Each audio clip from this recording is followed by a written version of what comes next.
நாம் காலையிலே புது உடன்படிக்கையினுடைய ஒரு பகுதியை நாம் பார்த்தோம். அந்த பகுதி ஏசாயா 43ஆம் அதிகாரம் 25ஆம் வசனத்திலே இருக்கிறது. உன் பாவங்களை நான் நினையாமல் இருப்பேன். எபிரேயரிலே நாம் அதை வாசிக்கும் பொழுது இன்னும் தெளிவாக இருக்கிறது. எபிரேயர் 8ஆம் அதிகாரம்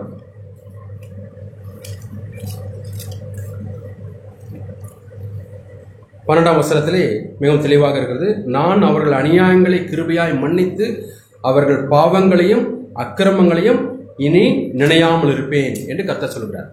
மன்னித்து என்பது ஃபர்கிவ்னஸ், நினையாமல் இருப்பேன் என்பது ஜஸ்டிஃபிகேஷன், நம்மை நீதிமானாக்குகிறார். நாம் அவரிடத்தில் வரும்பொழுது நாம் பாவமே செய்யாது போல் அவர் பார்க்கிறார். ஏனென்றால் அப்பொழுதும் தைரியமாய் நாம் அவரிடத்திலே போக முடியும் என்பதற்காக.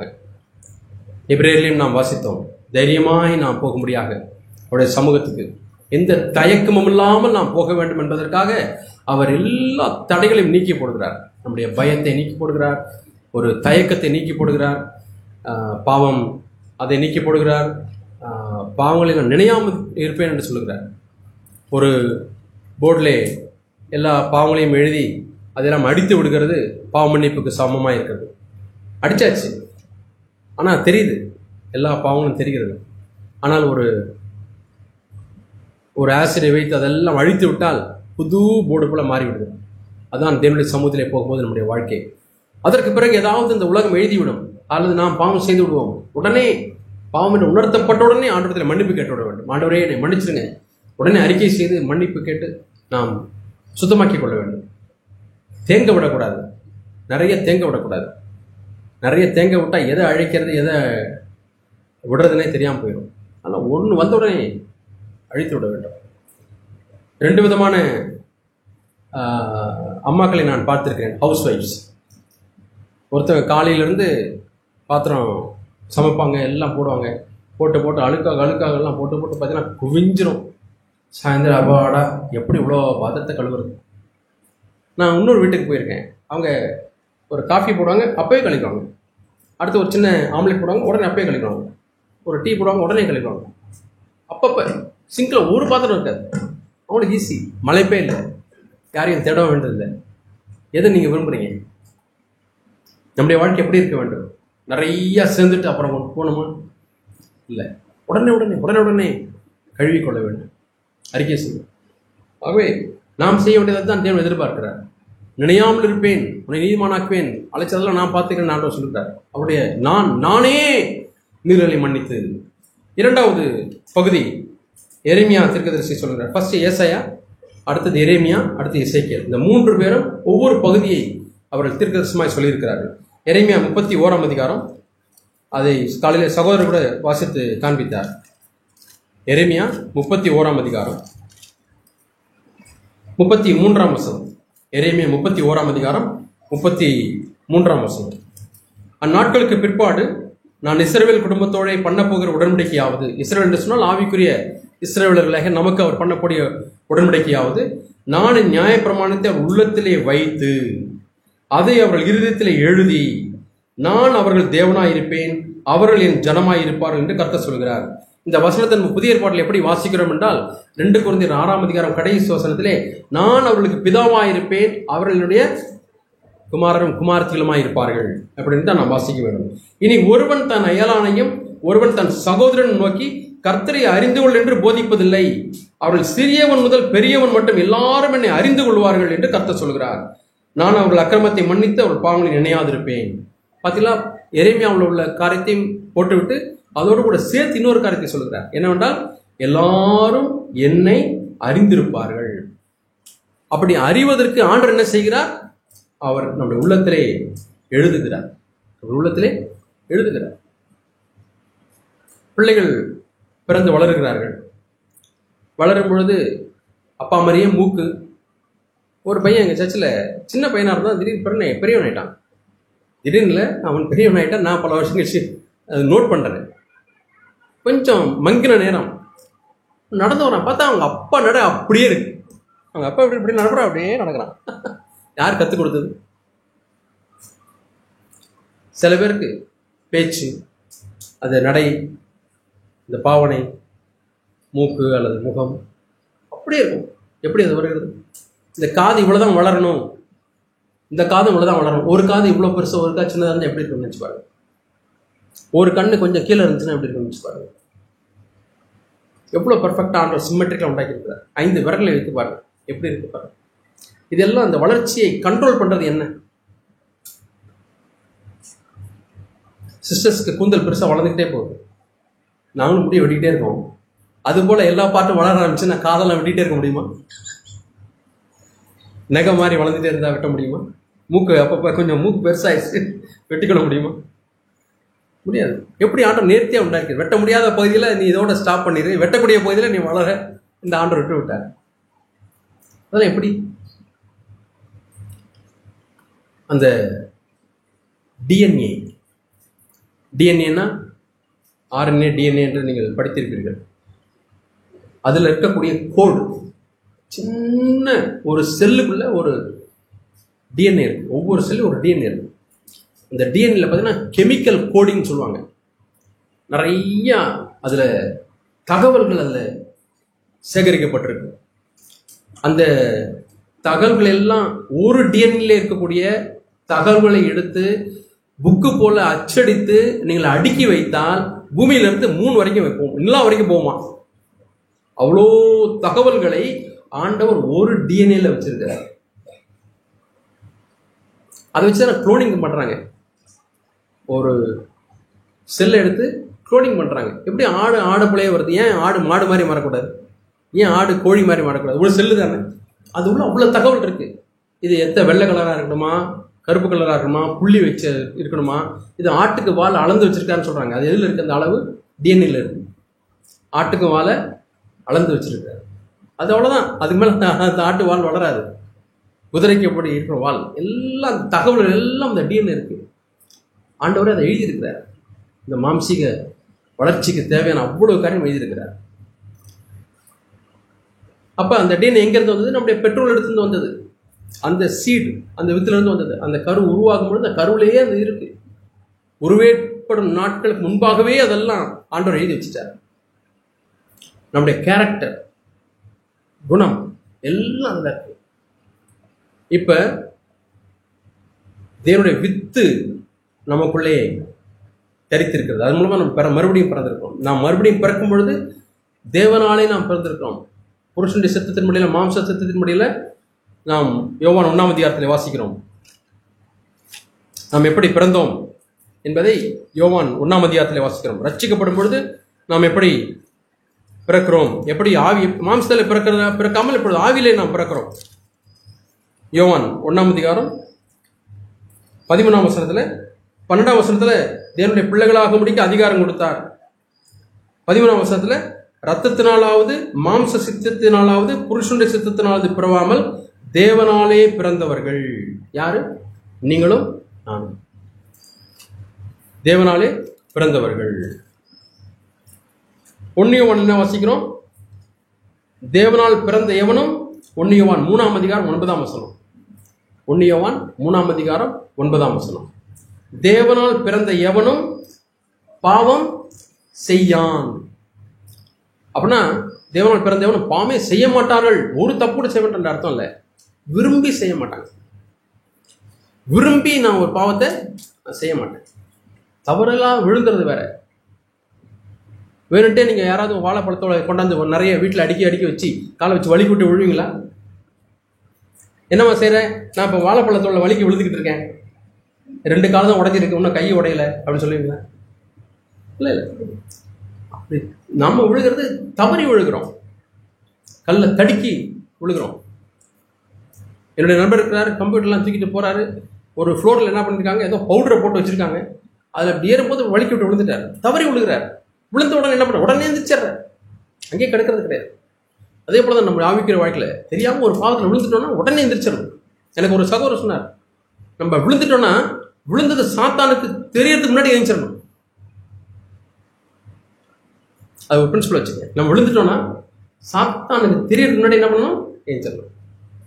எழுந்துட்டேனே சொல்லுங்க சாத்தான்ட்ட, நான் அங்கேயே கிடப்ப நீ நினைச்சில்ல, இன்னும் பிடிச்சிக்கல இருக்கணும்னு நினைச்சில்ல, நான் எழுந்துட்டேன். சாத்தானோட பேசணும். நம்ம தேவன்கிட்ட மட்டும் பேசுறதா ஆவிக்கிற வாழ்க்கை நினைச்சிட்டு இருக்கோம். சாத்தானோட நீங்க பேசணும். டெய்லி அடிக்கடி சாத்தான்கிட்ட பேசுங்க.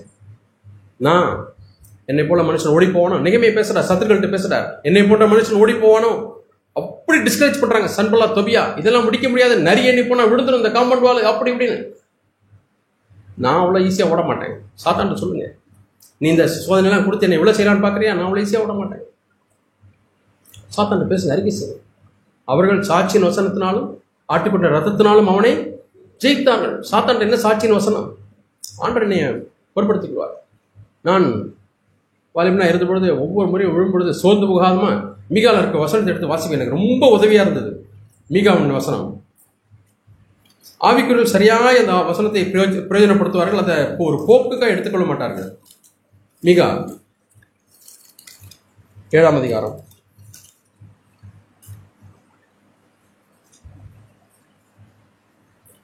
8ஆம் வசனம்.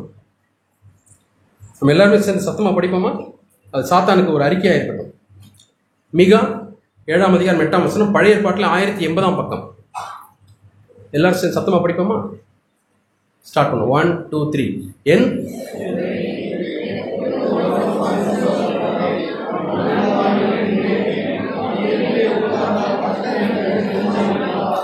இது போல வேற எந்த வசனமும் பைபிள் இல்லைங்க. அருமையான வசனம். சாத்தான்கிட்ட பேசுறதுக்கு ஆண்டவரே நமக்கு எழுதி கொடுத்திருக்கிறார். என் சத்துருவே எனக்கு விரோதமாய் சந்தோஷப்படாதே, நான் விழுந்தாலும் எழுந்திருப்பேன். விழுகிறது பிரச்சனை இல்லை, விழுந்ததுக்கு அப்புறம் நம்ம என்ன செய்யறோம்? எழுந்திரிச்சோம்.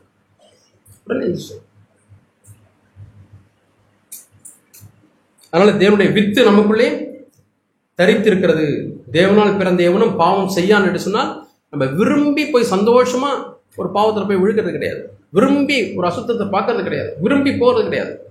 சோதிக்கப்பட்டு இழுப்புண்டு நம்ம போயிடும். ஆனால் உடனே நம்ம உணர்ந்து கொள்ள வேண்டும். ஆண்டோட அறிக்கை செய்யணும், லார்ட் சாரி. நீங்கள் காரில் போயிட்டே இருக்கீங்க, சில சமயம் தெரியாமல் இந்த ரோட்டில் போயிடுறீங்க, தெரிஞ்ச உடனே திருப்பி சில பேர் தெரிஞ்சிடும் ஆனாலும் போயிட்டே இருப்பாங்க. ஏன்னா ஒத்துக்க மாட்டாங்க. வளைச்சிட்டோன்னா வைஃப் நமக்கு ரூட்டு தெரியலன்னு சொல்லிடுவாங்கன்ட்டு ஒரு 50 கிலோமீட்டர் சுற்றி போவாங்க. அது பெருமை. தப்பாக போயிட்டுன்னு போகிறோம், அடுத்த யூட்டன் எங்கே போடணுமோ அங்கே போய் யூட்டன் போடணும். அதுதான் ரிப்பன்டன்ஸ். யூட்டன் போட்டு வந்து ஹைவேஸை பிடிச்சி போயிட்டே இருக்கு. சரி, இன்னொரு தப்பு பண்ணிட்டீங்க, 2 தடவை எடுத்தாச்சு, 3வது எடுக்காமல் போயிடுவோம்னு போக முடியுமா? இல்லை, 5 தடவை 10 தடவை தப்பாக போனாலும் யூட்டன் எடுத்து போகணும். திட்டுவாங்க, என்னங்க இவ்வளோ படிச்சிருக்கீங்க இன்னும் ரூட்டு தெரியாமல். பரவாயில்ல, ஒத்துக்கங்க. ஆமாம் தெரியல, என்ன பண்ணுறது, நீங்கள் அடுத்த தடவை நான் கொஞ்சம் பெட்டராக கற்றுக்கொள்கிறேன், மறந்துட்டேன், கொஞ்சம் டைம் வேஸ்ட் தான், பரவாயில்ல, ஆனால் நான் வந்துட்டேனே. வந்துடும், ஹைவேஸ்க்கு வந்துடும். தேவனால் பிறந்த எவனும் பாவம் செய்யான், ஏனெனில் அவனுடைய வித்து அவனுக்குள் தரித்திருக்கிறது. அது உள்ள டிஎன்ஏ இருக்கு. தேவனுடைய வித்து அதில் எழுதியிருக்கிறார் ஆண்டவர். நம்முடைய ஆவிக்குரிய வாழ்க்கையின் வளர்ச்சியை பற்றி அதில் எழுதியிருக்கிறார். ஒவ்வொரு முறையும் சோதனை வரும்பொழுது அதான் நியாயப்பிரமாணத்தை அவர் என்ன பண்ணியிருக்கிறார், என்னுடைய பிரமாணங்களை நான் அவருடைய உள்ளத்திலே எழுதுவேன். எழுதுங்க ஆண்டவரே. ஆனால் இதில் ஆட்டோமேட்டிக்காக ஆண்டவர் எழுத மாட்டார், நம்ம கேட்கணும். நீங்கள் உலகத்துக்கு ஒத்த வேஷம் தெரியாமல் தேவனுடைய நன்மையும் பிரியமும் பரிபூர்ணமான சித்தம் என்னதென்று பகுத்தறியத்தக்கதாக உங்கள் மனம் புதிதாகிறதுனாலே மறுரூபமாங்கள். அதை நம்ம தான் செய்யணும். அதுக்கு முந்தின வசனத்தை செஞ்சுட்டு 2வது வசனத்துக்கு வரணும். முந்தின வசனம், ஒரு சரீரங்களை ஜீவபலியாக தேவனுக்கு ஒப்புக் கொடுங்கள். ஆண்டவரே, நான் ஒப்புக் கொடுத்துறேன், இந்த சரீரம் உங்களுடைய சித்தத்தை செய்யறதுக்கு ஒப்புக் கொடுக்குறேன் ஆண்டவரே, என் சித்தம் வேண்டாம் ஆண்டவரே. சமீபத்தில் எனக்கு ஒரு வெளிச்சம் கிடைச்சது. நானும் மனைவியும் அல்லது நானும் என்னுடைய மகனும் ரொம்ப நல்லவங்க. உங்களுக்குள்ள பிரச்சனையே வராது. எது வரைக்கும்னா, எங்க 2 பேருடைய வில் கிராஸ் ஆகிற வரைக்கும். ஒரே மாதிரி வில் இருந்தா எப்ப அவங்களுடைய வில்லும் என் வில்லும் கிராஸ் ஆகுதோ பிரச்சனை. அது வரைக்கும் ரொம்ப நல்லவங்க. சின்ன பையன் கேட்கறதெல்லாம் நான் கொடுத்துட்டே இருந்தேன்னா ரொம்ப நல்ல பையன். அவன் கேட்கறதெல்லாம் நான் கொடுத்துட்டே இருந்தேன்னா நல்ல பையன். இது கத்தியை கேட்கறான், ஷார்ப் பண்ண கத்தியை கேட்கறான். 2 வயசு. முடியாதுன்னு சொல்லும் பொழுது அவன் வேலையை காமிச்சிடறான், அடம் பிடிக்கிறது, அதை தூக்கி போட்டு எரிக்கிறது. என்னாச்சு? Will cross. ஆகவே ஒவ்வொரு முறையும் வில் கிராஸ் ஆகும்பொழுது நான் என்னை பலியாக போட்டு என் சித்தம் வேண்டாண்டவரே, நான் உங்களுடைய சித்தத்துக்கு நான் என்னை அலைன் பண்ணிடுறேன். அலைன்னா வீல் அலைன்மெண்ட் போயிருக்கீங்களா? Mechanical shop. ஒரு வீல் இப்படி ஒரு வீல் இப்படி ஓடிட்டே இருந்துச்சுன்னா 2 தேஞ்சு போயிடும். சீக்கிரமாக வீலை மாற்றணும். அதுதான் ஜெர்க்கு வரும் சில சமயம். இல்லை வீல் கரெக்டாக அலைன் பண்ணியிருக்கணும். இந்த டிராக்டர்லாம் பார்த்தீங்கன்னா வீல் இப்படி வச்சுருப்பாங்க பார்த்தீங்களா? ஏன் அது லோடு ஏற்ற இப்படி ஆகும், அப்போ கரெக்டாக வந்துடும். அதனால் இப்படி இருக்கும், லோடு ஏற்றாமல் இருக்கும், ஏற்ற இப்போ விரிஞ்சு கரெக்டாக இருக்கும், அலைன்மெண்ட் கரெக்டாக இருக்கும். அப்போ ஸ்மூத்தாக எல்லா பகுதியும் தரையில் படும். அப்போ ஃபுல் லோடு அதை எடுக்கும். ஒரு பக்கம் மட்டும் இப்படி இருந்துச்சுன்னா ஒரு பக்கம் மட்டும் தெரிஞ்சு அதை கிழிஞ்சு போயிடும். அலைன்மெண்ட் ஆகணும். நம்ம தேவனோட நம்முடைய சித்தம் அலைன்மெண்ட் ஆகாட்டி எங்கேயாவது கிழிஞ்சு ஓட்ட விழுந்துடும். ஆகிக்கிற வாழ்க்கையில் எங்கேயாவது வீழ்ச்சி அடைஞ்சிடும், எங்கேயாவது தவறிடும். ஆண்டவரே ஒவ்வொரு நாளும் என் சித்தமும் உங்களுடைய சித்தமும் ஒரே லைனில் போட்டோம். உங்களுடைய சித்தம் ஆல்வேஸ் இட் இஸ் கரெக்ட். கோளாறுனா என் சித்தம் தான் ஆண்டவரே, என் சித்தத்தை நான் ஒப்பு கொடுத்துட்றேன், கரெக்ட் பண்ணிக்கிறேன், விடா அப்படியே இருக்க மாட்டேன், பிடிவாதமாக இருக்க மாட்டேன் ஆண்டவரே, இசைந்து கொடுத்துட்றேன். அதான் பரத்திலிருந்து வருகிற ஞானமும் அதில் இணக்கம் உள்ளதாயின்னு ஒரு வசனம் இருக்கு. ஈல்டபிள் பார்த்துருக்கீங்களா? பரத்திலிருந்து வருகிற ஞானம் எந்த புத்தகத்தில் இருக்கு சொல்லுங்க வாலிபு. இனி இந்த பிரதரை மெசேஜ் கொடுக்க கூப்பிடக்கூடாதுன்னு கேள்வி கேட்கிறாரு. பரத்துக்குரிய ஞானம் எந்த புத்தகத்தில் வந்து வாலிபுரை சொல்லுங்க யாராவது. பூமிக்குரிய ஞானம், பரத்துக்குரிய ஞானம். ஃபர்ஸ்ட் பழைய ஏற்பாடா புதிய ஏற்பாடான்னு சொல்லுங்க. புதிய ஏற்பாடு. Okay okay. புதிய ஏற்பாட்டில் சுவிசேஷ புத்தகங்களா அது நிருபங்களான்னு சொல்லுங்க. Very good. யாக்கோபு. உங்க பேர் சிஸ்டர்? ராஜேஸ்வரி. யாக்கோபு 3ஆம் அதிகாரம் 14 வருஷத்துல பரத்துக்குரிய ஞானத்தை குறித்து பார்க்கிறோம். அது முதலாவது சுத்தமுள்ளதாயும் இணக்கம் உள்ளதாயும் வாசிக்கிறது. இணக்கம் உள்ளதான என்னன்னா தேவ சித்தத்துக்கு இணங்கி போகுது. இப்போ பரத்துக்குரிய ஞானம் தேவ சித்தத்துக்கு நான் இணங்க மாட்டேன்னு போறது பூமிக்குரிய ஞானம். பூமிக்குரிய ஞானம் மாம்சிகமானதும் லௌகிகமானதும் பேய்த்தனத்துக்கு அர்த்தமா எப்படி மோசமா இருக்கு பாருங்க. நீ எப்போ ஆண்டவர்கிட்ட முரண்டு பிடிக்கணும், ஆண்டவர் வந்து கொஞ்ச நேரம் வேதத்தை தியானிப்பா, என் சத்தத்தை கேளு, கொஞ்ச நேரம் என் சமூகத்தை நாடுன்னு ஆண்டவர் சொல்றாரு. நான் மாட்டான், நான் யூடியூப்ல வந்து நான் எனக்கு வேண்டியதை நான் பார்ப்பேன் அப்படின்னா அது என்னது? ஆண்டோட சத்தத்துக்கு முரண்டு பிடிக்கிறது. அது பூமிக்குரிய ஞானம். பூமிக்குரியன்னா லைட்டா இருக்கு, ஆனா அதுக்கு விளக்கம் கொடுக்குறாரு. பூமிக்குரிய ஞானம் லௌகீகமானது, உலகத்தார் செய்யக்கூடிய ஞானம் மாம்சிகமானது, மாம்சக்தியை தூண்டக்கூடியதா இருக்கு. அது ரெண்டும் தாண்டி பேய்த்தனம். நீங்க சொந்த சித்தத்தை செஞ்சுட்டே இருந்தீங்கன்னா நமக்குள்ள என்னதான் வருது? பேய்த்தனம் தான் அதிகமாக வருது. மோசமான வார்த்தையில பேய்த்தனம். பேய்த்தனத்தை யாராவது விரும்புறீங்களா? சில பேர் திட்டுவாங்க, பேய் திட்டுவாங்க. அது எப்படி வருது? பரத்துக்குரிய ஞானத்துக்கு இடம் கொடுக்காம பூமிக்குரிய ஞானத்துக்கே இடம் கொடுத்தீங்கன்னா வேண்டாம். பரத்துக்குரிய ஞானம் இணக்கம் உள்ளதா இருக்கிறது. யாக்கோபு எபிரேயருக்கு அடுத்தது இருக்கு. யாக்கோபு 3ஆம் அதிகாரம் 17ஆம் வசனம். பரத்துக்குருந்து வருகிற ஞானமோ முதலாவது சுத்தம் உள்ளதாயும் பின்பு சமாதானமும் சாந்தமும் இணக்கமும் உள்ளதாயும். இணக்கம் உள்ளதாயன்றதுக்கு ஒரு உதாரணம் சொல்றேன், நீங்க மறக்கக்கூடாது. இணக்கம் உள்ளதாயம்னு என்னென்ன சிஸ்டர்ஸ்க்கு தெரியறதுக்கு ரொம்ப வாய்ப்பு இல்லை, பிரதர்ஸ்க்கு நல்லா தெரியும். நீங்கள் சலூனுக்கு போகிறீங்க, சலூனில் போய் உட்காருக்கும் போது அவர் என்ன பண்ணார்? நல்லா சிஸ்டர் டக் டக் டக்குன்னு வெட்டிகிட்டே இருக்காரு. இப்படி வைங்கன்றாரு. அது ஷேவ் பண்ணும்போது பார்த்தீங்கன்னா ஷார்ப் பிளேடு வச்சுருக்காரு. முந்திலாம் அப்படி கத்தி மாதிரி வச்சு இப்படி நல்லா நம்ம முன்னாடி திட்டுவாங்க, நல்லா திட்டுவாங்க, ஷார்ப்பாக இருக்கு, தொட்டு தொட்டு பார்ப்பாங்க, நல்லா வச்சுட்டு இப்படி வச்சாரா பயம் எங்கெங்க அறுத்துட்டு வர்ற அப்படியே இப்படி திருப்புங்கன்னா ஏறுவோம். அடுத்து எப்போ சொல்கிறாரோ அது வரைக்கும் இப்படி திருப்புங்கன்னா இணக்கம் உள்ளதா? ஒரு சலூன்காரனுக்கு இருக்கக்கூடிய பயம் தேவன்கிட்ட நமக்கு இருக்கா? தேவன் சிறியவரா? அதனாலதான் இஸ்ரவேல் ஜனங்களுக்கு ஒரு பேர் ஆண்டு கொடுத்தாரு, வணங்கா கழுத்துள்ளவர்கள், ஸ்டிஃப் நெக்டு பீப்புள். இப்படி இருந்தால் எப்படி சலூன்காரர் சேவ் பண்ண முடியும்? எப்படி முடி வெட்டி முடியும்? Stiff necked people. நான் என் வழி தான் செய்வேன், நான் இப்படி தான் இருப்பேன், மாற மாட்டேன், கீழ்ப்படிய மாட்டேன், அம்மா அப்பா சொல்றதை கேட்க மாட்டேன், எல்டர் சொல்றதை கேட்க மாட்டேன் அப்படின்னா ஆண்டு உங்களுக்கு கொடுக்கக்கூடிய பேர் என்ன? வணங்கா கழுத்துள்ளவர்கள். நம்ம சொல்லிக்கணும், நான் வணங்கா கழுத்துல இருக்க மாட்டேன். ஏன்னா வணங்கா கழுத்து யாருக்கு இருக்கும்? பூமிக்குரிய பரத்துக்குரிய ஞானம் கிடையாது. மேல பார்த்தீங்கன்னா 15ஆம் வசனம், இப்படிப்பட்ட ஞானம் பரத்திலிருந்து இறங்கி வருகிற ஞானமாயிராமல் லௌகிக சம்பந்தமானதும் ஜென்ம சுபாவத்துக்குரியதும் பேய்த்தனத்துக்கு அடுத்ததுமா இருக்கு. அதான் வைராக்கியம். நான் செய்ய மாட்டேன், வைராக்கியம், நான் அதை விட மாட்டேன், அப்படி இருக்கக்கூடாது. இணக்கமுள்ளதான் நம்ம இருக்கணும்.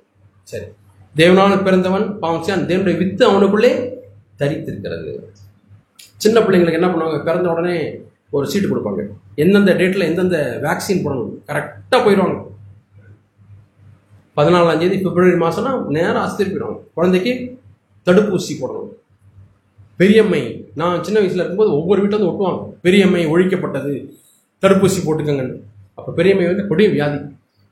அப்போ அந்த தடுப்பூசி போட்டாச்சுன்னா பெரியம்மை வராது. ஏன்னா எனக்குள்ள என்ன இருக்குது, வேக்சின் இருக்குது. கோவிட் வராமல் இருக்கிறது வேக்சின் உள்ளே போட்டுறோம்ல, அது மாதிரி பெரியம்மைக்கு வேக்சின் போட்டாச்சுன்னா பயப்படவே தேவையில்லை, பெரியம்மை வராது, காலத்துக்கும் வராது. அதே மாதிரி மலேரியாவுக்கு வேக்சின் இருக்குது, டைஃபாய்டுக்கு வேக்சின் இருக்குது. நர்ஸாக இருக்கவங்க நிறைய பேர் இருக்கீங்க, உங்களுக்கு தெரியும். அது உள்ளே போச்சுன்னா அது வராது, மேற்கொள்ளாது.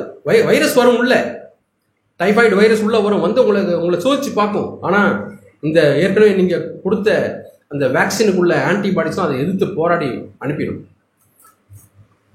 இப்போ தேவனுடைய வித்து உங்களுக்குள்ள இருந்தால் அது வேக்சினோட பவர் கம்மியாக ஜாஸ்தியா? டவுட்டாக இருக்கா?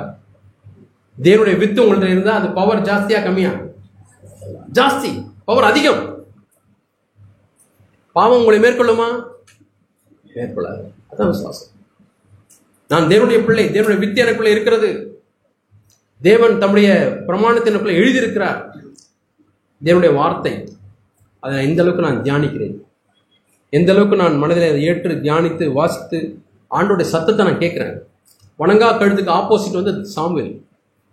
ஏன் சாமுவேல்னு சொல்றேன்னா, கர்த்தாவே சொல்லும் அடியேன் கேட்கிறேன். சொல்லுங்க பிரதர், சொல்லுங்க ஆண்டவரே. வணங்கா கழுத்து வணங்குது, இப்போ கேட்கணும். அப்போ ஆண்டுடைய சத்தத்தை எந்த அளவுக்கு நம்ம அதிகமாக கேட்குறோமோ தியானிக்கிறோமோ அப்போதான் ஆண்டவர் தம்முடைய பிரமாணங்கள் நம்முடைய உள்ளத்திலே எழுதுவார். எந்த அளவுக்கு எழுதப்பட்டிருக்கோ அந்த அளவுக்கு நம்முடைய வாழ்க்கையிலே நாம் மேற்கொள்ளுவர்களாக இருப்போம், ஜெயம் பெறுவர்களாக இருப்போம். கொஞ்சம் தான் எழுதியிருக்குன்னா அந்த அளவுக்கு தான். நம்முடைய சரீரமாகி அது ஆட்டோமேட்டிக்காக கிடையாது. ஏன்னா நமக்கு ஆண்டவர் சுயசத்தத்தை கொடுத்துருக்கிறார். அந்த சுயசத்தத்தில் நான் வில்லிங்காக ஆண்டவரே எழுதுங்க. அவருடைய வார்த்தையின் மூலமாய் நாம் அவரை அறிந்து கொள்கிறோம்.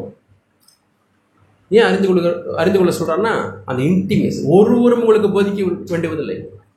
அந்த ஆவியானவரே உங்களுக்கு போதிக்கிறார் என்று சொன்னால், ஆவியானவர் உங்களுக்கு எப்படி போதிப்பார்? நினைப்பூட்டுவார். யோவான்ல வாசிக்கிறோம்ல 14ஆம் அதிகாரத்தில், அவர் உங்களுக்கு நினைப்பூட்டுவார். ஏற்கனவே நம்ம படிச்சாதான் ஞாபகப்படுத்துவார். படிக்காட்டி ஆண்டவர் செய்யவே முடியாது.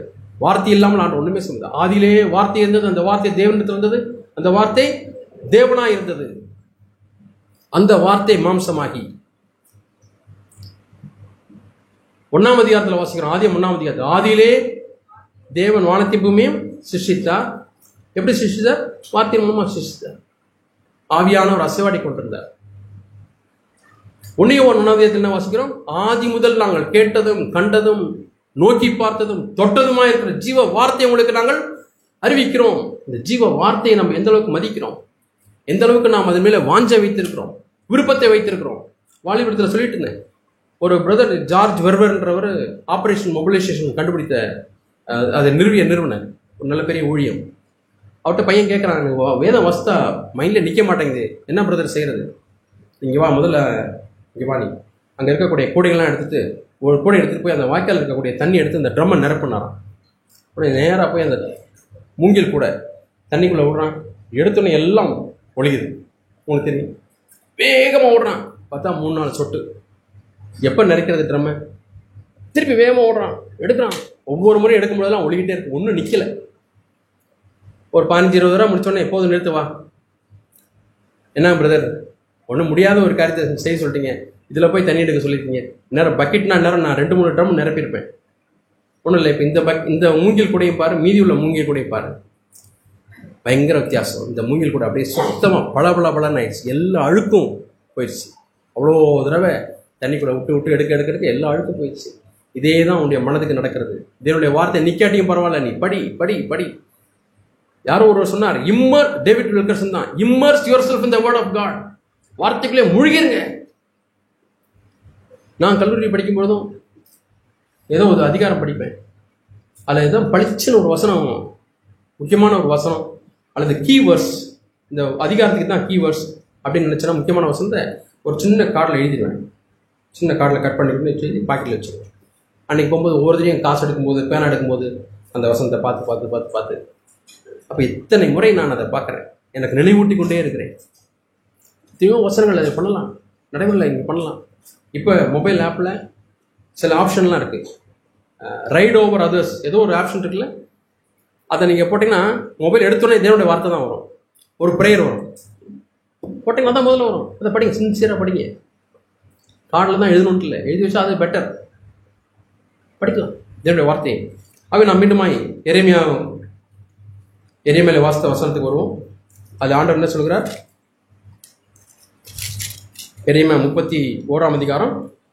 என் நியாயப்பிரமாணத்தை அவர் உள்ளத்தில் வைத்து அவர் இருதயத்தில் எழுதி அவர்கள் தேவனாக இருப்பேன். ஆண்டவர் எப்படி உங்களுக்கு தேவனாக இருக்க விரும்புகிறார்? உள்ளத்தில் எழுத விரும்புகிறார். உள்ளத்தை தியானிக்கணும், தேவனுடைய வாசனத்தை கேட்கணும். ஆண்டவரே பேசும், கர்த்தாவே சொல்லும், அடியேன் கேட்கிறேன், என்கிட்ட என்ன பேசுறேன், ஒரு அதிகாரத்தை வாசிங்க. அந்த அதிகாரத்துக்கு தலைப்பு எதுவும் கொடுக்க முடியுமான்னு பாருங்க. சில சமயம் நான் ஜெபிக்கிறதுக்கு ரொம்ப கஷ்டமா இருக்கும். முழங்கால் போட்டால் அப்பதான் இதுக்கு இவங்களை கூப்பிடலையே, அதை செய்யலையே, இந்த வேலை செய்ய, எல்லா வேலையும் அப்பதான் ஞாபகம். அதில் என்ன வேலையை மறந்துட்டீங்கன்னா உடனே முழங்கால் போட்டு ஜெபம் பண்ணுங்க, முட்டி போட்டால் எல்லா வேலையும் ஞாபகம் வரும். தப்பு இல்லை, நம்மளோட மனசு அப்படி இருக்கு. ஆனால் சில சமயம் ரொம்ப ஜெபம் பண்ண முடியாமல் போராடும் போது நான் ஒரு நோட்டு வச்சுருக்கிறேன். ஒரு 40 பக்கம் நோட்டு வாங்கிக்கங்க. அதில் என்னுடைய ஜெபத்தை நான் எழுதுவேன். 3 வரை எழுதுவேன். மனசு போனால் போட்டோம், போயிட்டு வந்தால் பிடிச்சி இழுத்து 3 லைன் திருப்பி வாசித்தேன்னா எங்கே விட்டேன்னு தெரியும். தொடர்ந்து எழுதுவேன் 4 வரைக்கும். ஜெபத்தை எழுத்து கீழே வந்து ஆமீன், என் ஆத்மாவே கர்த்தரை இயேசு கிறிஸ்து நாமத்தில் கேட்கிறேன் பிதாவே ஆமீன். அப்படி அநேக ஜெபங்கள் எழுதியிருக்கேன். தாவீது எழுதின ஜெபங்கள் தான் இன்றைக்கி சங்கீதமாக நம்ம வாசிக்கிறோம். நல்ல ப்ராக்டிஸ். எழுதுங்க, ஜெபத்தை எழுதுங்க.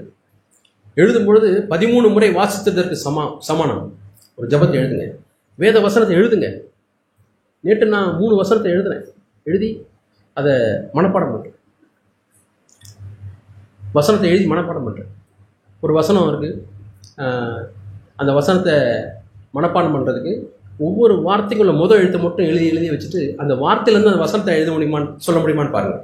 நல்ல ப்ராக்டிஸ். என் டேட்டில் இருக்கு, நான் காமிக்கிறேன் உங்களுக்கு. எபிரேயர் 2:11 பிரதர் சொன்னாங்க. எபிரேயர் 2:11 அவள் என் சகோதரர் என்று சொல்ல வெட்கப்படாமல். அதே போல் கொரிந்தியரில் ஒரு வசனம். ஒவ்வொரு வசனமும் எழுதுங்க. எழுதிட்டு அந்த திருப்பி யோசிச்சு பாருங்க, அந்த வசனம் உங்களுக்கு ஞாபகம் இருக்கான்னு. சீக்கிரம் போயிடும், ஆனால் திருப்பி யோசிச்சு பாருங்க, திருப்பி வாசிங்க, திருப்பி யோசிச்சு பாருங்க. வாரத்துக்கு ஒரு 2 வசனமாவது மனப்பாடம் பண்ணுங்க. ஆண்டவர் உங்கள் உள்ளத்தில் எழுதுவார். நீங்கள் போகும்போது வரும்போதெல்லாம் தியானிக்கலாம். கர்த்தருடைய வேதத்தில் இரவும் பகலும் தியானமாக இருக்கிற மனுஷன் பாக்கியவன். எப்படி தியானிக்க முடியும்? மனப்பாடம் பண்ணுறது நல்ல வழி, தியானிக்க முடியும். தாவீது சொல்கிறார், உமக்கு விரோதமாய் நான் பாவம் செய்யாதபடிக்கு உடைய வாக்கை நிர்ணயத்திலே வைத்தேன். என்னுடைய வார்த்தை அது மிகவும் முக்கியமான ஒரு காரியம். இப்படி நீங்கள் வார்த்தையை நீங்கள் படிச்சுட்டு இருந்தீங்கன்னா யாரும் உங்களுக்கு போதிக்க வேண்டியதில்லை. நீங்கள் கர்த்தரை அறிந்து கொள் என்று போதிக்க வேண்டியதில்லை. உங்களுக்கே ஆண்டவரை பற்றி தெரிஞ்சுக்கணும்னு ஒரு விருப்பத்தையும் செய்யும் ஆண்டவர் உண்டாக்குவார். உங்களுக்கு உண்டாக்குவார் ஆண்டவர், விருப்பத்தையும் செய்யும் உண்டாக்குவார். அந்த வசனம் எங்கே இருக்கு? பிலிப்பியர் 2ஆம் அதிகாரத்தில் இருக்கு. தேவனே தம்முடைய செய்யும்படி விருப்பத்தையும் உங்களுக்குள்ள விருப்பத்தையும் செய்யும் உண்டாக்குவார். அப்ப கர்த்தரை அறிந்து கொள்ள வேண்டும் என்று யாரும் போதிக்க வேண்டாம். நீங்களே ஆசைப்பட்டு கேட்பீங்க, வேதத்தை வைத்து வாசிப்பீங்க. யாரு? பெரியவங்க மட்டுமா? வாசித்து பாருங்க. யார் முதல்? சிறியவன் முதல். யார் இருக்கிறதுல? சின்னவங்க கைத்துக்குங்க. போ, சின்னவங்க யார்? சின்னவங்களே இல்லையா? கைத்துக்குங்க. தம்பி நீ சின்ன பையனா பெரிய பையனா? சின்ன பையங்களா கைத்துக்குங்க. நீங்களும் பைபிள் படிக்கணும், பைபிளை சொல்லியிருக்கு. எழுத்துக்கூட்டி படிங்க, வேதவசனத்தை எழுதுங்க, உங்க நோட்டு வாங்கி வச்சுக்கோங்க. சிறியவன் முதல் பெரியவன் வரை எல்லாரும் என்னை அறிந்து கொள்வார்கள் என்று கர்த்தர் சொல்கிறார். நான் சொன்னேன், நான் அவர்களுக்கு தேவனாயிருப்பேன், அவர்கள் எனக்கு ஜனமாயிருப்பார்கள். 1 யோவான் 3ஆம் அதிகாரம் 1ஆம் வசனத்தில் என்ன சொல்லப்பட்டிருக்கு? நாம் தேவனுடைய பிள்ளைகள் என்று அழைக்கப்படுவதனாலே பிதாவானவர் நம்மேல் பாராட்டின அன்பு எவ்வளவு பெரிதென்று பாருங்கள். உலகம் அவரை அறியாதபடினாலே நம்மையும் அறியவில்லை. என்ன நம்மை அறியவில்லைன்னா, நாம் தேவனுடைய பிள்ளைகள் என்று அது அவர்கள் உலகம் அறியவில்லை. அவர் நம்முடைய அப்பா என்று உலகம் அறியவில்லை. சகோதரர் சொன்னார், நம்மெல்லாம் பாவத்தில் விழுந்து அக்கிரமத்தில் கடந்து வந்தோம், எவ்வளோ துரோகிகளாக இருந்தோம். ஆனால் இயேசு என் சகோதரரே என்று நம்மை சொல்லுவதற்கு, என்னுடைய சிஸ்டர்ஸ் சொல்வதற்கு அவர் வெட்கப்படவே இல்லை. இப்போ இயேசு இங்கே வந்தார்னு சொல்லுங்க. உலகத்தார் இன்ட்ரோடியூஸ் பண்ணுவார். They're all my brothers, he is my brother, he is my sister, she is my sister. Introduce பண்ண தைரியமாக இன்ட்ரோடியூஸ் பண்ணுவார். சில பேர் அவங்க அப்பாவை போய் இன்ட்ரோடியூஸ் பண்ணுறதுக்கு கஷ்டப்படுவாங்க. அப்படியே நைஸாக அப்படியே அவாய்ட் பண்ணிடுவாங்க. அவன் நீலாம் வர வேணாம்பா, அம்மா நீலாம் வர வேணாமா, ஏன்னா வெக்கம். அப்படி இருக்கவே கூடாது. தகப்பனையும் தாயும் கனம் பண்ணுவாயாகன்னு சொல்லியிருக்கு. வாக்கு தத்தம் உள்ள முதலாம் கட்டளை, வாக்கு தத்தம் உள்ள முதலாம் கட்டளை. அதனால் அப்பா அம்மாவை நீங்கள் கனம் பண்ணணும். கல்லூரியில் படித்தாலும் சரி, எங்கள் அப்பா அவங்க தான் என்னை வளர்த்தாங்க, என்னை படிக்க வச்சதாங்க. நான் எல்லா இடத்துக்கும் எங்கள் அப்பா கூட்டிகிட்டு போவேன், எங்கள் அப்பா இன்ட்ரடியூஸ் பண்ணுவேன். அதனால் வெக்கப்படவே மாட்டேன். அவங்க செய்ய வேண்டிய கணத்தை கடைசி வரைக்கும் நம்ம செய்யணும், இக்னோர் பண்ணக்கூடாது. இயேசு சொன்னார் புதிய ஏற்பாட்டில், எல்லா கற்பனையும் சொல்லும்பொழுது ஒரே ஒரு கற்பனை மட்டும் சொல்லும்பொழுது அவன் கொல்லப்பட வேண்டும் சொன்னார். என்னென்னா தகப்பனையும் தாயும் கனமனாதவன் மார்க்கில் இருக்கு. அவ்வளோ முக்கியமான கட்டளை. ஆகவே சிறியவன் முதல் பெரியவன் வரைக்கும் எல்லாரும் அறிந்து கொள்வார்கள், நாம் தேவனுடைய பிள்ளைகள் என்று அழைக்கப்படுவதனாலே பிதாவானவர் மேல் பாராட்டின அன்பு எவ்வளோ பெரிதென்று பாருங்கள். உண்மையாலுமே அவர் அப்பாவா? நம்ம தேவனுடைய பிள்ளைன்னா அவர் யாரு? நம்முடைய அப்பா. ஒரு ஆள் ஒரு பேப்பரில் ஒரு அட்வர்டைஸ்மெண்ட் கொடுத்தாரு. நான் இத்தனாம் தேதி நயாகரா நீர்வீழ்ச்சி, உலகத்திலே மிகப்பெரிய நீர்வீழ்ச்சி நயாகரா, அதில் யாராவது விழுந்தானா தப்பிக்க மாட்டான், எலும்பு கூட கிடைக்காது. அப்படிப்பட்ட நயாகரா வீழ்ச்சியில் நான் கயிறை கட்டி அது மேலே நடக்க போகிறேன் அப்படின்னு சொல்லி அட்வர்டைஸ்மெண்ட் கொடுத்தாரு. பெரிய கூட்டம் வந்துருச்சு பார்க்கறதுக்கு. அவர் மேலே ஏறி அந்த கயிறில் நடக்கிறார். எல்லாம் பார்த்து ஜோராக கை தட்டுறாங்க. நடந்து முடிச்சுட்டார். அடுத்தது என் தோல் மேலே யாராவது வந்து ஏறி உட்காந்துருங்க, நான் நடக்கிறேன் அப்படின்னு. ஒருத்தரும் போக துணியலை. நான் நடப்பேன் நம்புறீங்களா? நம்புறோம், சரி வாங்க. எங்களை கமிட் பண்ணக்கூடிய அளவுக்கு நம்பிக்கை வரல, எங்களை ஒப்பு கொடுக்கக்கூடிய அளவுக்கு. ஒருத்தன் ஓடி வந்தான், ஒருத்தன் ஓடி வந்து ஏறி உட்காந்துட்டான். உட்காந்து அவங்க அப்பா அப்படியே நடந்து போயிட்டார் கடைசி வரைக்கும். அது யாருன்னா அவங்க பையன். அப்பா மேல அவன் நம்பிக்கை. எங்க அப்பா அவர் என்ன பண்ண மாட்டாரு, இல்ல தள்ள மாட்டாரு. அப்பா நடந்து. சரி, இப்ப இவர் கேட்கிறாரு, இப்ப ஒரு ஆளை நான் தூக்கிட்டு நடந்தேன், நீங்க பாத்தீங்கல்ல, இப்ப நீங்க யாராவது ஒருத்தர் வாங்க. வரல, ஒருத்தர் வரல. பயம். அதான் வித்தியாசம். அப்பான்னு அறிந்திருக்கிறதுக்கும் அப்பா இல்லாததுக்கும் அதான் வித்தியாசம். நடக்கிறீங்க நம்புறேன், நீங்க ஆளை தூக்கிட்டு போறீங்க நம்புறேன், எல்லாம் நம்புறேன், ஆனா என்னை நான் ஒப்பு கொடுக்க நான் ஆயத்தமா இல்லை. இது போல இன்றைக்கு அநேக கிறிஸ்தவர்கள் வாழ்ந்து கொண்டிருக்கிறார். அநேக கிறிஸ்தவர்கள் வாழ்ந்து கொண்டிருக்கிறார். என்னுடைய பேரன் பெட்ரூம்ல எல்லாம் உட்காந்து விளையாண்டுருக்கோம், என்னுடைய மகனும் மருமகள். அப்போ அவன் வந்து என்னுடைய கிராண்ட்பா அப்படி தான் சொல்லுவான். கிராண்ட்பான்னா தாத்தா, என் கிராண்ட்பா. அப்போ அவன் சொல்கிறான், இஸ் மை கிராண்ட்பா. உடனே என் மருமக எல்லாம் இல்லை மை கிராண்ட்பா. என் மகனும் சொல்கிறான், இல்லை இல்லை என்னுடைய கிராண்ட்பா. ஒவ்வொருத்தர் சொல்லும்போது இவனுக்கு அப்படியே கஷ்டமாச்சு, சத்தம் மட்டும் சொல்கிறான், இல்லை இஸ் மை கிராண்ட்பா, மை கிராண்ட்பான். அவனால் மேற்கொள்ள முடியல. கடைசியில் என்னப்பா சொல்லலாம், grandpa tell is my Eric, என்னுடைய எரிக்குன்னு சொல்லுங்க. அந்த டெஸ்பிரேஷன் சொல்றான். உங்களை நான் வைக்கப்பட்டேன்.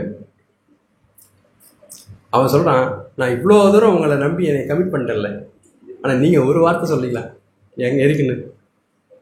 அம்மா ஆண்டு என்கிட்ட பேசினாரு, ஆண்டு உணர்த்தினாரு.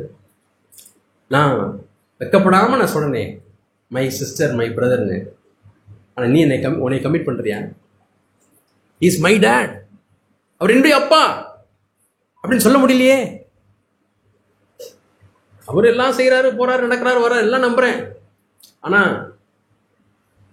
நான் அவர் தோல்ல ஏறி உட்கார்ந்து போகுன்ற அந்த நேரம் வரும்போது எனக்கு நம்பிக்கை இல்லை.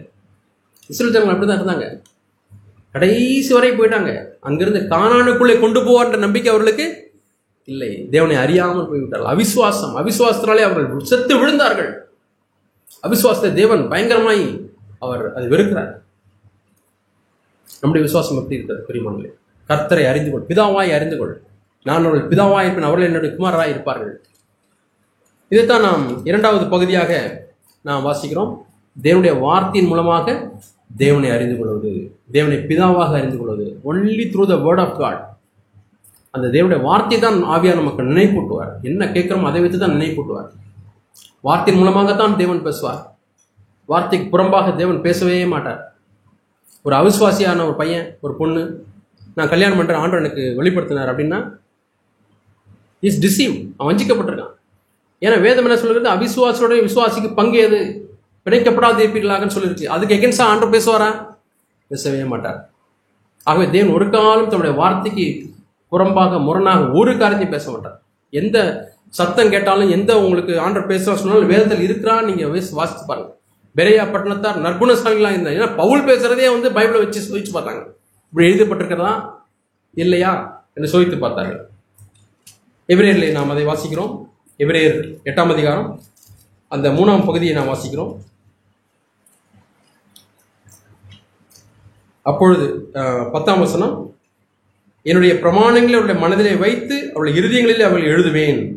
அப்ப நமக்குள்ளேயே ஒரு ஆசை வந்துடும். ஆண்டவர் எழுத எழுத நமக்குள்ளேயே ஆண்டவர் மேல ஒரு ஆசை, ஆண்டவர் மேல நெருக்கமா இருக்கணுமே, இன்டிமேட்டா இருக்கணுமே. அவர் தேவன் முதலாவது அவருடைய ரத்தத்தின் மூலமாக அவரை நெருங்குகிறோம், அவருடைய வார்த்தையின் மூலமாக அவரை நெருக்கமாய் அறிந்து கொள்கிறோம். we know him. யோவான் 17:3 அவரை அறிகிறது, அவர்னால தான் நமக்கு நித்திய ஜீவன் உண்டாகிறது. இதாகவும் ஒரே பிரான அவர் அனுப்பின குமாரனையும் அறிவதே நித்திய ஜீவன். அறிவது தான் நித்திய ஜீவன். ஆகவே அந்த இன்டிமேசி, நெருக்கம், நேச பக்தி, டிவோஷன் டு காட் அவருடைய இறுதியில் நான் எழுதுவேன். நான் அவர்கள் தேவனாயிருப்பேன், அவர்களின் ஜனமாயிருப்பார்கள். அப்பொழுது சிறியவன் முதற்கொண்டு பெரியவன் வரைக்கும் எல்லாரும் என்னை அறிந்து கொள்வார்கள். கர்த்தரை அறிந்து கொள்ள ஒருவன் தன் அயலானுக்கும் ஒருவன் தன் சகோதரனுக்கும் போதிக்க வேண்டுவதில்லை. The second part of the new covenant. மூன்றாவது பகுதியை நாம் வாசிப்போம். எசேக்கியேல் 36ஆம் அதிகாரம் 26ஆம் வசனம். எசேக்கியேல் 36ஆம் அதிகாரம் 26ஆம் வசனம்.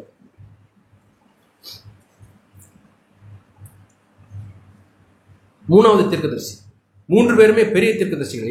ஏசாயா, எரேமியா, எசேக்கியேல். எசேக்கியேல் 3வது பகுதியை வெளிச்சமாய் பெற்று தீர்க்கதரிசனமாய் சொல்லுகிறார். உங்களுக்கு நவமான இருதயத்தை கொடுத்து உங்கள் உள்ளத்திலே புதிதான ஆவியை கட்டளையிட்டு கல்லான இருதயத்தை உங்கள் மாம்சத்தில் எடுத்து போட்டு சதையான இருதயத்தை உங்களுக்கு கொடுப்பேன். உங்கள் உள்ளத்திலே என் ஆவியை வைத்து உங்களை என் கட்டளைகளில் நடக்கவும் என் நியாயங்களை கை கொள்ளவும் அவைகளின்படி செய்யவும் பண்ணுவேன். ஆண்டு சொல்கிறார், என்னுடைய ஆவியை நான் உள்ளத்திலே நான் வைக்கிறேன். அவர் எழுதுகிற எல்லா பிரமாணங்களும் கீழ்ப்படிவதற்கு நமக்கு பலன் இல்லை, நமக்கு திராணி இல்லை. இந்த திராணியை கொடுக்கிறவர் யார்? ஆவியானவர். ஆகவே தான் ஆவியானவருடைய அபிஷேகத்தை ஒவ்வொருவரும் பெற்றுக்கொள்ள வேண்டும். பரிசுத்தாவிடத்தில் வரும்பொழுது நீங்கள் பலனடைந்து எருசலேமிலும் யூதேயாவிலும் சமாரியாவிலும் பூமியின் கடைசி வரை எனக்கு சாட்சிகளாய் இருப்பீர்கள். இயேசுவை இன்ட்ரோடியூஸ் பண்ணது யோவான் ஸ்நானகன்.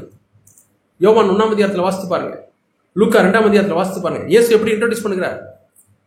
புறாவானவர் பரிசுத்த ஆவியானவர் நீ ஞானஸ்நானம் ஒவ்வொருத்தருக்காய் கொடுக்கும் பொழுது பரிசுத்த ஆவியானவர் யார் மீது தங்குகிறதை நீ காண்பாயோ அவரே உங்களை பரிசுத்தாவினாலும் அக்கனினாலும் ஞானஸ்நானம் கொடுக்கிறவர். இதான் பரலோகத்துல பார்க்கிறார். எப்படி இயேசுவை இன்ட்ரோடியூஸ் பண்றாரு இந்த உலகத்துக்கு? யோவான் ஸ்நானத்தை இன்ட்ரோடியூஸ் பண்ணணும். யோவான் அதுக்காக தெரிந்து கொண்டார். 800 வருஷத்துக்கு முன்பாகவே ஏசாயா 40ஆம் அதிகாரத்தில் யோவான் ஸ்நானனை குறித்து தீர்க்கதரிசனம் சொல்லி தெரிந்து கொண்டார். இப்போ எப்படி யோவான் ஸ்நானம் இன்ட்ரோடியூஸ் பண்ணும்படி சொல்றார்? அவர் உங்கள் எல்லா பாவங்களையும் மன்னிப்பார், இல்ல குஷ்டரோகிகளை சுஸ்தமாக்குவார், தரித்திரருக்கு சுவிசேஷத்தை பிரசங்கம் பண்ணுவார், இல்ல கல்வாரி சிலுவிலே ரத்தம் சிந்தி ஜீவனை விடுவார். அதெல்லாம் ஆண்டவர் பார்க்கிறார், பிதா பார்க்கிறார். இந்த லிஸ்ட்ல இப்படி சொல்லலாமா, இப்படி சொல்லலாமா, இப்படி சொல்லலாமா, இப்படி சொல்லலாமா, இதுக்குள்ளே முக்கியமானது தெரிந்தெடுக்கணும். அப்படின்னும் பொழுது அவர் கண்ணுக்கு படுறது பரிசுத்தாவினாலும் அக்கனினாலும் உங்களை நிரப்புவார். அதை தான் டிக் பண்றார். என்னிலும் மேன்மையுள்ளவர் வருகிறார், நான் உங்களுக்கு ஜலத்தினாலே ஞானஸ்நானம் கொடுக்கிறேன், எனக்கு பின் வருகிற உங்களை பரிசுத்தாவினாலும் அக்கனினாலும் ஞானஸ்நானம் கொடுப்பார். அப்படி இன்ட்ரோடியூஸ் பண்ணப்பட்ட இயேசுவை நாம் அறிந்திருக்கிறோமா? ஆண்டவரே நீர் யார்? என்னை பரிசுத்தாவினாலும் அக்கனினாலும் ஞானஸ்நானம் கொடுக்கிறவர். அந்த இயேசுவை நீங்கள் அறிந்து கொள்ளக்கூடாதா? ஆண்டவரே எனக்கு நீர் எந்த நோக்கத்துக்காக இந்த உலகத்தில் யோவானை அறிமுகப்படுத்தினாரோ அது என்னுடைய வாழ்க்கையில் நிறைவேற வேண்டும் ஆண்டவரே. இல்லாவிட்டால் ஏதோ ஒன்று நான் இழந்து விடுகிறேன். என்னை பரிசுத்தாவினால் அக்கனினால் ஞானஸ்நானம் கொடுக்கிறார். உள்ளத்திலே தம்முடைய ஆவியை அவர் கொடுக்கிறார். அந்த ஆவியின் மூலமாக நமக்கு பலனை கொடுக்கிறார், விருப்பத்தை உண்டாக்குகிறார். அவருடைய கட்டளையில் நடக்க, அவருக்கு கீழ்ப்படிய, அவருடைய சித்தத்தை செய்ய. அதனால தேவனுக்கு இந்த வாழ்க்கையில் முடியாதுன்னு சொல்லி ஒரு முடிவுக்கு நீங்கள் வந்துட வேண்டாம். போராட்டமாக இருக்கா? ஆவியானுடைய பலத்தை கேளுங்க. நான் வாலிபனாக இருந்த பொழுது 10ஆம் கிளாஸ் படிக்கும் பொழுது, ஆண்டவரே எனக்கு பலன் இல்லை, இவ்வளோ நான் வீழ்ச்சி அடைஞ்சிட்டே இருக்கேனே கத்தாவே, எனக்கு பலன் வேண்டும். நான் இப்போ ஆண்டவர்கிட்ட போராடி போராடி கேட்ட காரியம் 2 வசனம். வாலிபருடைய அலங்காரம், அவருடைய பராக்கிரமம். நீதிமொழியில் வசனம், வாலிபருடைய அலங்காரம், அவருடைய பராக்கிரமம். ஆண்டவரே ஆவிக்கிற வாழ்க்கையில் நான் பராக்கிரமா இல்லையே ஆண்டவரே, நான் பலவீனனா இருக்கனே, விழுந்து விழுந்து போறேனே, சின்ன சோதனை இருந்தாலும் விழுந்து போறேனே ஆண்டவரே அப்படின்னு சொல்லி ரொம்ப அங்கலாயிடுச்சு. எனக்கு இந்த வாழ்க்கை வேண்டாம் ஆண்டவரே, நான் இப்படி வாழ விரும்பல, வீழ்ச்சி அடைஞ்சு வாழ விரும்பல. எனக்கு அந்த சத்தியம் தெரியாது, புது உடன்படிக்கை சத்தியம்லாம் தெரியாது. ஆண்டவரே, இந்த வாழ்க்கை எனக்கு வேண்டாம், நான் வீழ்ச்சி அடைந்து கொண்டே இருக்கிறேன், என்னை பலப்படுத்தும் ஆண்டவரே, எனக்கு உம்முடைய பலனை தாரும், உடைய பரிசுத்தாவின் அபிஷேகத்தை எனக்கு தாங்க, ஏன்னா வேதம் சொல்லுகிறது. கேட்டுட்டே இருந்தேன், போராடிட்டே இருந்தேன். ஒரு கட்டத்தில் சோர்ந்து போயிட்டேன். ஆண்டவரே, நீங்கள் எனக்கு இவ்வளோ நாள் கேட்டது தரல. சர்ச்சில் முன்னாடி உட்காந்துருப்பேன், நான் பின்னாடி உட்கார ஆரம்பித்தேன். வசனம் சொல்ல எடுத்து வாசிப்பேன். இப்போ அதெல்லாம் வாசிக்கல, பின்னாடி உட்காந்துட்டேன். ஆண்டவர் மேலே கோவம் வந்துச்சு எனக்கு. அப்போ ஒரு நாள் இரவு ஆண்டு தெளிவாக என்கிட்ட பேசினார்னா எனக்கு உள்ளத்தில் உணர்வுகளை கொடுத்தார். பரிசுத்தாவின் அபிஷேகம் வேணும்னு உனக்கு கரிசனை அதிகமா, எனக்கு கரிசனை அதிகமானு கேட்டார். ஆண்டவரே, உங்களுக்கு தான் கரிசனை அதிகம். அன்னிலேருந்து என்னோட ஜபமே மாறிடுச்சு. ஆண்டவரே, நீ நிரப்ப போகிறபடினாலும் உனக்கு நன்றி. ஆண்டவரே, எனக்கு நீங்கள் கொடுக்க போகிறபடினாலும் உனக்கு நன்றி. என்னை நிரப்ப போகிறபடினாலும் நன்றி. சாப்பாடு போடுவாங்க, சாப்பாடு ஜம் பண்ணும்போது ஆண்டவரே, என்னை பரிசுத்தாவின் அபிஷேகம் நிரப்ப போகிறபடினாலும் நமக்கு நன்றி நன்றி நன்றின்னு ஜம் பண்ணுவேன். நான் போய் கொண்டு வந்து சபையில் வச்சு கூட்டம் நடத்துவாங்க, எல்லாம் போய் முன்னாடி உட்காருவேன். ஆனால் கிடைக்கல. ஆனால் வேறு ஒரு சுவிசேஷ கூட்டத்தில் தான் ஆண்டவர் என்னை நிரப்பினார். நான் 12ஆம் கிளாஸ் படிக்கும்பொழுது, 2வது ஞாபகம் இருக்கிறது, மே மாதம் 1ஆம் தேதி ஆண்டவனை பரிசுத்தாவின் அபிஷேகம் பண்ணினார். அதுக்கு முன்பாக சோர்ந்து போயிருக்கும்போது நான் அப்படியே ரோட்டில் நடந்துகிட்டே இருந்தேன். வேற ஒரு சபை, ஒரு ஏஜி சபை, அங்கே ஒரு பிரசங்கம் பண்ணி கொண்டு வந்த special meeting. Doctor Justin Prabhakar, ஒரு சிலருக்கு தெரியும். அவர் பிரசங்கம் பண்ணும்பொழுது இந்த ஒரு வசனத்தை அந்த நேரத்தில் பிரசங்கம் நான் உள்ளே போகும்போது அப்படியே தெளிவாக இந்த ஆண்டவர் பேசுறது போல எனக்கு வந்தது. நீதிமொழிகள் 20ஆம் அதிகாரம் 21ஆம் வசனம். ஏன் நான் உனக்கு டிலே பண்ணுறேன் அபிஷேகத்தை கொடுப்பதற்கு என்பதற்கு ஒரு ஆன்சராக தேவன் எனக்கு கொடுத்தார். ஆரம்பத்திலே துரிதமாக கிடைத்த சுதந்திரம் முடிவிலே ஆசீர்வாதம் பெறாது. கேட்டோன்னே கிடைச்சிச்சுன்னா அது அவங்களுக்கு மதிப்பே தெரியாது. பிள்ளைங்க கேட்கறதெல்லாம் கொடுத்துக்கிட்டே இருங்க, மதிக்க மாட்டாங்க. நான் ஸ்கூலில் படிக்கும்பொழுது, ஸ்கூல் ஒரு 3 கிலோமீட்டர் இருக்கும், 3-4 கிலோமீட்டர் தூரம். முடித்த உடனே நடந்தே வருவேன் மூட்டையை தூக்கிட்டு. எங்கள் வீட்டில் சைக்கிள் வாங்கி கொடுக்கக்கூடிய அளவுக்கு அப்பாவுக்கு வசதி இல்லை. இப்போ கொஞ்ச நாள் பின்னால் வீட்டில் இருந்த ஒரு மாணவன் வந்து என்னை கூட்டிகிட்டு போவான் சைக்கிளில். அதுக்கப்புறம் அவன் ஸ்டாப் பண்ணிட்டான். முன்னாள் வீட்டில் ஒரு அக்கா இருக்காங்க, அவங்க கேர்ள்ஸ் ஸ்கூல். என் ஸ்கூலை தாண்டி தான் அவங்க ஸ்கூல் போகணும். அப்போ நான் ஓட்டுறேன் அக்கா, நீங்கள் உட்காந்துருங்கன்னு சொல்லி அவங்களோட போவேன். பிள்ளைங்களாம் கிண்டல் பண்ணுவாங்க, ஏன்னா எனக்குன்னு ஒரு சைக்கிளில் நீ இவங்க கூட போகிறேன்ட்டு. பரவாயில்ல, அப்படியே போயிட்டு வருவேன். ஆனால் எங்கள் அப்பாட்ட சைக்கிள் வாங்கி தாங்கப்பா. நைட்லாம் யோசிப்பேன், கனவு புது சைக்கிள் ஓட்டுற மாதிரி கேட்டுகிட்டே இருந்தேன். ஒரு 6 மாதம் ஆச்சு, 6 மாதமோ 8 மாதமோ தெரியல. அதுக்கப்புறம் ஒரு சைக்கிள் வாங்கி கொடுத்தார். சில மத்தியானம் சாப்பிட்டு எங்கள் அம்மா சமைச்சு சாப்பாடு கொடுக்க முடியாது, லேட் ஆகிடும். மத்தியானம் எப்படியா வந்துட்டு போயிருப்பான். யார்ட்டையாச்சும் கடன் கேட்கணும் சைக்கிளை. சைக்கிள் கொஞ்சம் கொடுறா, நான் வீட்டுக்கு போய்ட்டு வந்துடுறேன். அவன் இல்லைன்னுவான். யார்ட்டாச்சும் கொடுத்தா சரி கொடுக்கணும், வாங்கி போகிறது. ஆனால் எனக்கு எங்கள் அப்பா சைக்கிள் வாங்கி கொடுத்தாரு. 8 மாதமோ 9 மாதமோ கழிச்சு. வாடா, எவ்வளோ நாள் கேட்டேன். அந்த சைக்கிள் விலை எவ்வளோ? 300 ரூபா. Hero cycle. அது விலை 300 ரூபா கிடையாது, 300 ரூபா ப்ளஸ் 6 மாதங்களுடைய காத்திரத்தினுடைய மதிப்பு எவ்வளவு? அவ்வளோ விலை. யாராச்சும் சைக்கிளை கேட்டால் கொடுக்க மாட்டேன், ஏன் உடச்சிருவான். அது எனக்கு ப்ரெஷஸாக இருந்துச்சு. ஆரம்பத்தில் துரிதமாய் கிடைத்த ஆசீர்வாதம் முடிவிலே ஆசீர்வாதம் பெறாது. இவ்வளோ நீங்கள் கேட்டுகிட்டே இருக்கீங்களா? கேட்காதவங்களும் இந்த வசனம் அப்ளை பண்ணாதீங்க. கேட்காம ஜாலியாக இருந்தால் அது இல்லை. நீங்கள் விரும்பி ஆண்டோட வஞ்சியாக கேட்டுகிட்டே இருக்கீங்களா? அவங்களுக்கு இந்த வசனம். ஆண்டவரே, எப்படி இருந்தாலும் நீங்கள் கொடுங்க ஆண்டவரே, நான் அதை மதிக்கிறேன் ஆண்டவரே, நான் அதை பத்திரமா பாதுகாத்துக்குள்ள இழந்துட மாட்டேன் ஆண்டவரே, இப்படி நாம மகிமைக்காக நான் பயன்படுத்துகிறேன், என்னுடைய மகிமைக்காக நான் கேட்கல ஆண்டவரே, உடைய மகிமைக்காக நான் கேட்குறேன் ஆண்டவரே, எனக்கு வெள்ளத்தாங்க, நான் சாட்சியாக வாழணும், உமக்கு வெற்றியுள்ள வாழ்க்கை வாழணும். நான் 2 வசனம் சொன்னேன். ஒரு வசனம் வாலிபுள்ள அலங்காரமுடைய பராக்கிரமம். ஆண்டவரே, எனக்கு ஸ்ட்ரென்த் வேணும். என்னோட வசனம் 2 கொரிந்தியர் 2ஆம் அதிகாரம் 14ஆம் வசனம். கிறிஸ்துவுக்குள் எப்பொழுதும் எங்களை வெற்றி சிறக்க பண்ணி அவரை அறிகிற வாசனை கொண்டு வெளிப்படுத்துகிற தேவனுக்கு ஸ்தோத்திரம். கிறிஸ்துவுக்குள் எப்பொழுதும் எங்களை வெற்றி சிறக்க பண்ணி அவரை அறிகிற அறிவின் வாசனை வெளிப்படுத்துகிற தேவனுக்கு ஸ்தோத்திரம். எல்லா இடங்களிலேயும் அவரை வெளிப்படுத்துகிற தேவனுக்கு ஸ்தோத்திரம். எல்லா இடங்களிலேயும் எங்களை கொண்டு அவரை அறிகிற அறிவின் வாசனை வெளிப்படுத்துகிற தேவனுக்கு ஸ்தோத்திரம். வசனம், கிறிஸ்துவுக்குள் எப்பொழுதும் எங்களை விட்டு சிறக்க பண்ணி எல்லா இடங்களிலேயும் எங்களை கொண்டு அவரை அறிகிற அறிவின் வாசனை வெளிப்படுத்துகிற தேவனுக்கு ஸ்தோத்திரம். ஆண்டவரே, உங்களுடைய வசனம் சொல்லுது எப்பொழுதும் வெற்றி சிறக்கிற வாழ்க்கைன்னு. ஏன் என் வாழ்க்கையில் தோல்வி? வெற்றி சிறக்கிற வாழ்க்கை எனக்கு வேண்டும் ஆண்டவரே, வெற்றி சிறக்கிற வாழ்க்கை வேண்டும் வேண்டும் கேட்டே இருந்தேன். ஒரு நாள் ஆண்டவர் அபிஷேகத்தில் நிரப்பினேன். பயங்கர சந்தோஷம்.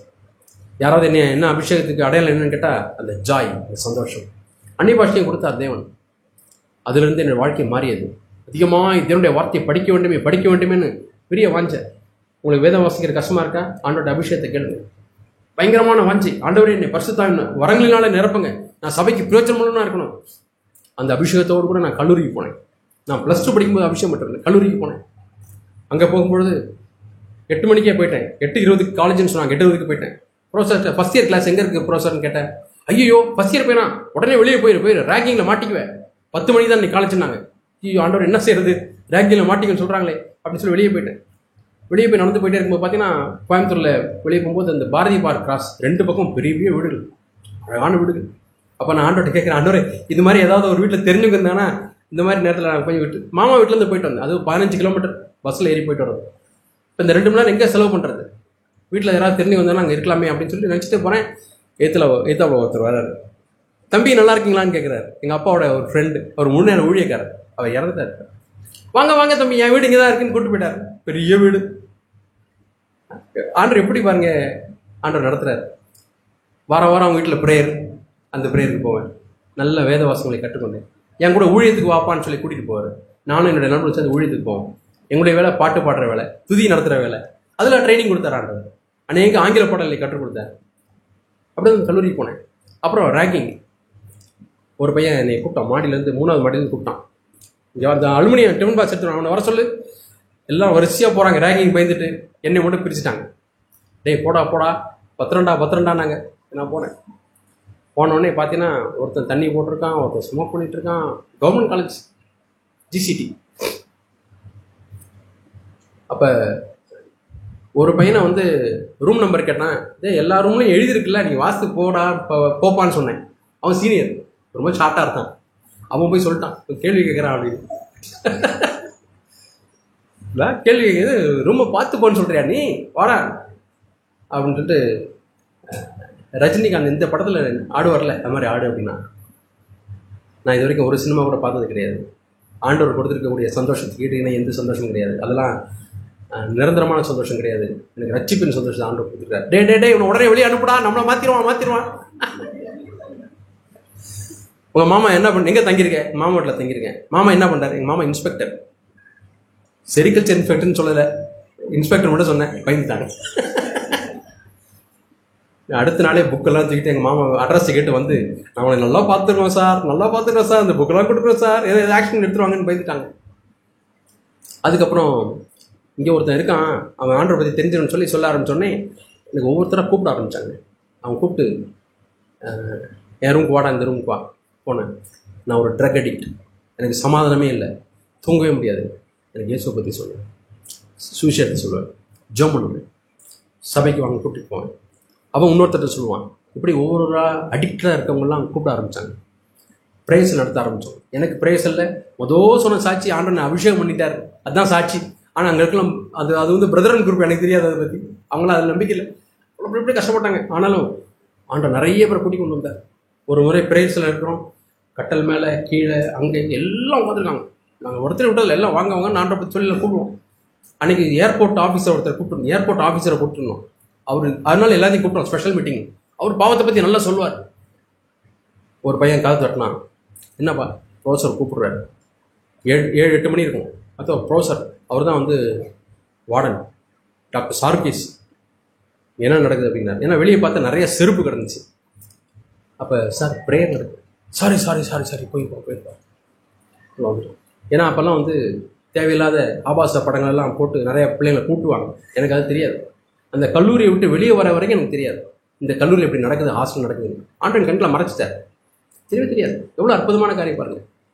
ஒரு நாள் நைட்டு நான் போய் இன்னொரு பையனுடைய ரூமில் போய் பேசிகிட்டு இருக்கோம். விசுவாசி தான் போனால் நாங்கள் விசுவாசி தான் பார்ப்போம், என்கரேஜ் பண்ணுவோம், ஜம் பண்ணுவோம், ஆவிக்குரிய அதை பற்றி பேசுவோம். பேசிட்டு அங்கேயே டயர்டு தூங்கிட்டேன். ஒரு காலம் நான் வேறு ரூமில் போய் தூங்கினதே கிடையாது. அன்றைக்கி ஒரு நாள் அங்கே தூங்கிட்டேன். காலையில் முடிச்சு லேட்டாக வரேன், இங்கே ஹாஸ்டலுக்கு வரேன். எங்கடா போயிருந்தேன் நண்பர்கள், எங்கடா போயிருந்தேன்? அங்கே தான் உழைச்சடா. ஏன்னா அவங்க வந்து ஒரு வேசியை கூட்டிகிட்டு வந்துருச்சு. அந்த எல்லாம் ஒரே பாவத்தில் ஈடுபட்டு 2 நாள் அங்கேயே தங்க வச்சுருவாங்க. எனக்கு தெரியல. ஆண்டவர் எப்படி எனக்கு வெளியே பிடிச்சி கொண்டு போயிட்டார்.